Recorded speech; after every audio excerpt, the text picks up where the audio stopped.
Bienvenue à Bourg, village ancien construit sur un piton rocheux en bordure de Dordogne, à quelques encablures de la capitale bordelaise. Sur ce ponton, ce sont près de 200 escales annuelles qui représentent à peu près 18 000 passagers, notamment anglophones.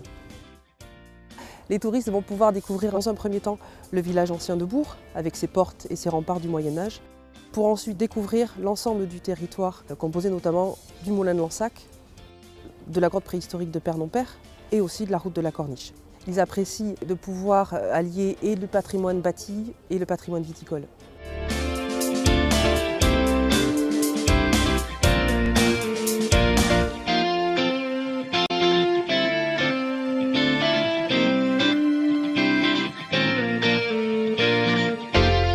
Alors on a 400 vignerons sur les 4000 hectares que couvre l'appellation d'origine contrôlée Côte de Bourg. On est sur le bras de la Dordogne. On a vraiment l'expression de notre terroir ici en arrivant à Bourg avec cette omniprésence du calcaire, la signature des vins de la rive droite avec la prédominance du merlot.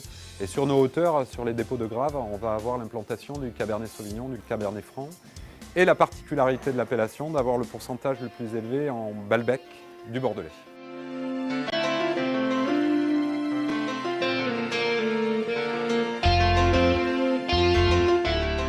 Depuis une petite dizaine d'années, millésime après millésime, je dirais, on voit pas mal de jeunes arriver. C'est très convivial, très simple, très accueillant, un peu comme l'état d'esprit qu'on essaye de faire véhiculer au travers de nos vins aussi. Notre relation est principalement basée sur une bande de copains. On aime beaucoup se retrouver, faire des bons repas, échanger autour du vin.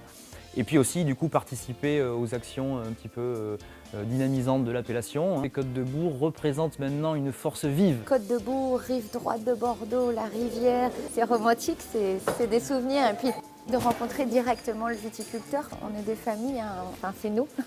Ça, je pense qu'ils sont sensibles à ceci.